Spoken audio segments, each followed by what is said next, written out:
요한복음 20장 19절부터 23절까지 말씀을 함께 읽겠습니다. 그날 곧 주간의 첫날 저녁에 제자들은 유대 사람들이 무서워서 문을 모두 닫아 걸고 있었다. 그때 예수께서 와서 그들 가운데로 들어서셔서 너희에게 평화가 있기를 하고 인사말을 하셨다. 이 말씀을 하시고 나서 두 손과 옆구리를 그들에게 보여주셨다.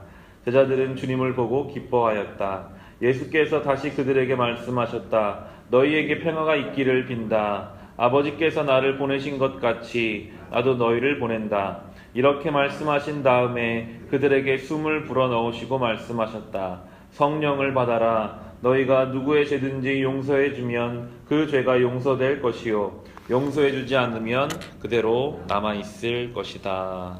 아멘. 요한복음 20장에서 예수님은 부활하셨습니다. 이미 죽음의 권세를 다 깨시고 그 무덤에서 나오셨습니다. 우리가 오늘 읽지 않았지만 바로 앞에서는 마리아가 그 예수님을 만나고 그 예수님과의 관계 속에서 참 평안과 기쁨을 얻는 장면이 나옵니다.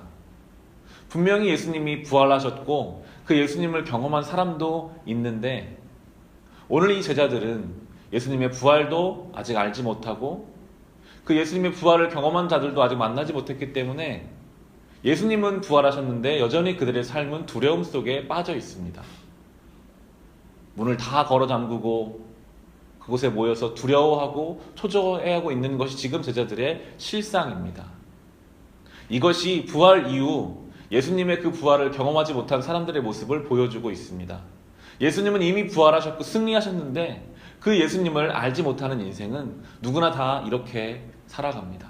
문을 꼭 잠그고 자기의 인생 밖에 일어날 일들에 대해서 두려워하면서 염려하면서 초조해하면서 살아가는 것이 예수의 부활을 경험하지 못한 인생들의 동일한 모습입니다.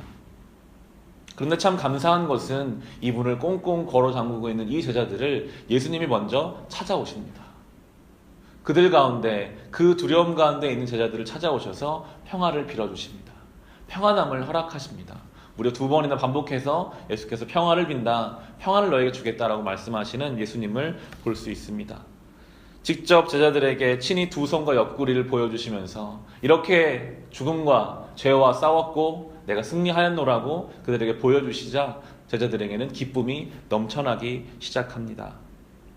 부활하신 예수님을 경험한 인생과 그렇지 않은 인생은 정말 큰 차이를 보여주게 됩니다. 참 평화는 오직 우리 부활하신 예수 그리스도 안에서만 우리는 경험할 수 있습니다. 때로 우리의 삶에 불안함과 초조함, 염려와 근심들이 우리의 삶을 흔들고 있다면 우리는 이 부활하신 예수님, 이미 죽음의 권세를 이기신 이 예수님, 우리에게 평안을 주시는 예수님을 간절히 초청하고 구해야 할 것입니다. 결국 우리의 신앙은 하나님 앞에 우리의 마음을 어떻게 다루어갈 것인가, 이것이 참 중요한 문제입니다. 사단은 끊임없이 예수님의 부활과 우리를 관계없는 것처럼 만들어갑니다. 그래서 오늘 이 제자들처럼 예수님의 부활을 나의 삶에서 멀게 만들어버리고 그래서 염려하고 근심하고 초조해하게 만듭니다. 아직 일어나지 않은 일로 우리를 근심하게 하고 작은 문제를 크게 고민하게 만듭니다. 하지만 우리 예수님은 반대로 일하시죠. 아무리 큰 문제도 예수님이 함께 하시면 해결할 수 있게 그 믿음을 주시는 것이 바로 예수님의 평안함입니다. 오늘 예수께서는 제자들에게 평안함과 평화를 비시면서 그냥 그 평화를 혼자 누리면 살라고 하지는 않으셨습니다. 바로 예수께서 그들을 보내신다고 하십니다. 아버지께서 나를 보내신 것 같이 이제 나도 너희를 보낸다. 이제 너희는 세상에 가서 성령을 받고 죄사함의 사역을 감당하라고 하십니다. 어떻게 인간이 죄사함의 사역을 감당할 수 있을까요? 예수께서 우리의 죄를 사해해 주셨다는 것, 나 같은 인생을 주님이 새롭게 만들어주셨다는 이 사실을 전하라는 것입니다. 예수 안에 이 죄사함의 능력이 있고 예수 안에 평안함의 권세가 있음을 이제 가서 전하라는 것입니다. 예수님이 성령을 받으라라고 말씀하십니다.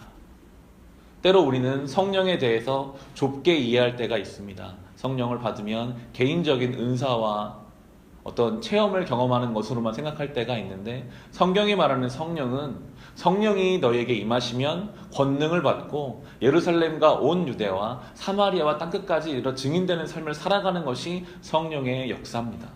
성령의 사람들은 오늘 본문에 나오는 것처럼 예수님의 보내심을 받아서 예수께서 얼마나 우리의 죄를 위해 그렇게 죽기까지 헌신하셨는지, 내가 예수 안에서 얼마나 새로운 인생을 살았는지를 증언하는 삶, 그것이 바로 성령의 사람입니다. 오늘 부활하신 예수님은 우리에게 참 평안을 허락해 주십니다. 그리고 그 주님은 우리를 세상으로 보내시며 이 부활의 능력을, 죄사함의 권세를 전하라고 우리를 성령의 사람으로 부르십니다. 오늘도 주님과 함께 동행하시기를 바랍니다. 그래서 주님의 평안을 경험하며 살아갑시다. 그리고 성령의 사람으로 우리가 경험한 이 평안과 죄사함을 전하며 살아가시는 주님의 성도로 거룩한 삶을 살아가시기를 주님의 이름으로 축원합니다.